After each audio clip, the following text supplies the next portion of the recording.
You know that feeling, right? Payday hits your account, you feel great for a day or two, and then poof, the money's just gone. You're looking at your balance, scratching your head, wondering where it all went. It's not like you went on some crazy spending spree, it just vanished. It is an incredibly frustrating cycle, and it turns out it's a problem almost everyone deals with. But here's the thing they don't tell you. The problem probably isn't that you need to make more money. The real issue is that nobody ever teaches us what to do with our money after we get it. So, you don't have an income problem, you have a system problem. And today, we're going to fix that.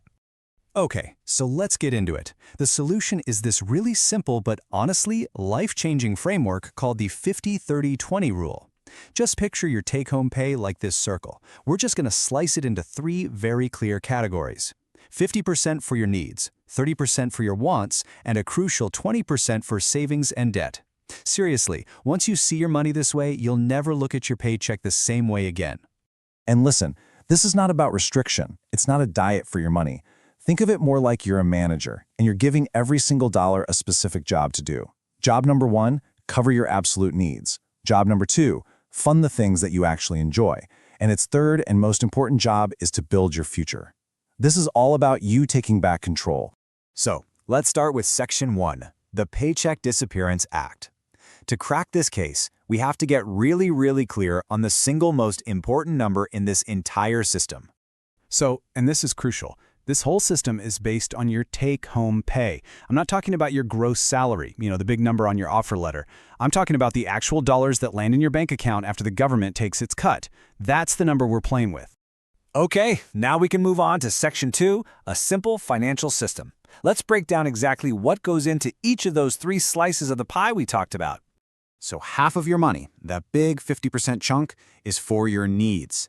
These are the absolute non-negotiables. We're talking rent or mortgage, groceries, utilities, insurance, and the basic transportation you need to get to work and, live your life. A need is something you genuinely cannot function without. Now for the fun part. The next 30% is for your wants. This is for going out to eat, your hobbies, that shopping trip, all those streaming subscriptions, and of course, vacations. And let's be super clear. Wants are important. Any financial plan that has zero room for enjoyment is a plan you're going to ditch in, 3 weeks. This system is designed to include the stuff that makes life worth living. Now, this right here, this is where most people's budgets just quietly fall apart. It's figuring out the difference between a need and a want. That Netflix subscription, the daily Starbucks run, the food delivery app you use every night, they feel like needs, don't they? But they're wants. Getting this distinction right is the absolute key to making this whole thing work. And finally, we get to the 20% slice. This is it. This is the part of your paycheck where your future self either sends you a thank you card or, doesn't. This money is for two critical things: paying off the past by tackling debt and investing in your future security and wealth. And that 20% has a very clear order of operations, a mission, if you will.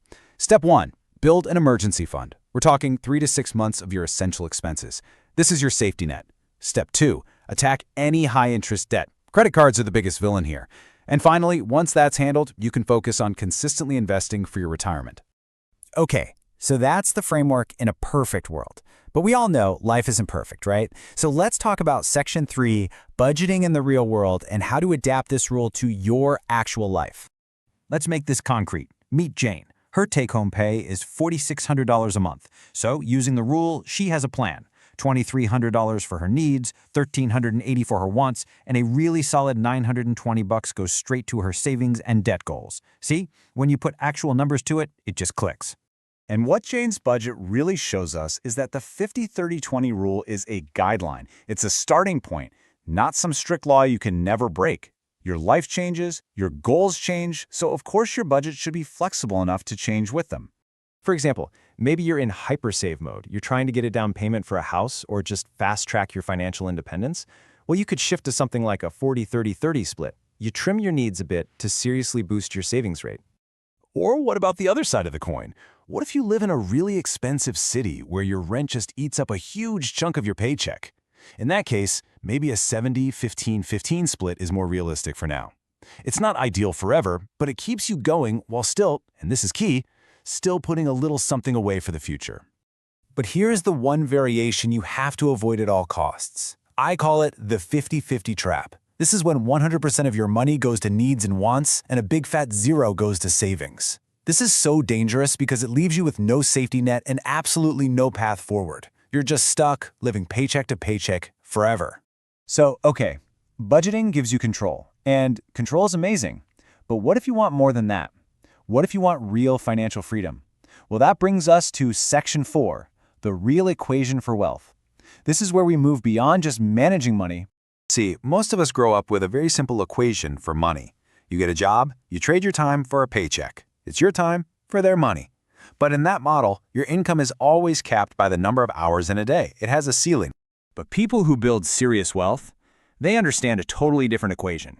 They know that if you want to make a lot of money, you actually have to stop chasing money. Instead, you start looking for problems. The new equation is this: your solution for their problem. Here's how it works in our society. You are paid in proportion to the perceived value of the problems you solve. And who decides that value? The market does. A janitor works incredibly hard, but is paid less than a surgeon because the market perceives fixing a life-threatening heart condition as a more valuable problem to solve than cleaning an office. And this slide shows us the final, critical piece of the puzzle: scalability. A normal job isn't scalable. A yoga teacher teaching one class isn't scalable. Their income is still tied to their time. But an online yoga course that thousands of people can buy while the teacher sleeps, a software solution that helps millions, that is scalable. You build it once, and it can create value over and over without your direct involvement. Okay, let's bring this all home in Section 5, your next financial move. This is about making that incredible journey from financial control all the way to true financial freedom. Look, the 50-30-20 rule is your foundation. It's step 1. It stops that Paycheck Disappearance Act, and it gives you control, which is powerful. But control is just the beginning. Real freedom, that comes from solving problems at scale. So I'll leave you with this to think about. Budgeting gives you control. What problems will you solve to gain your freedom?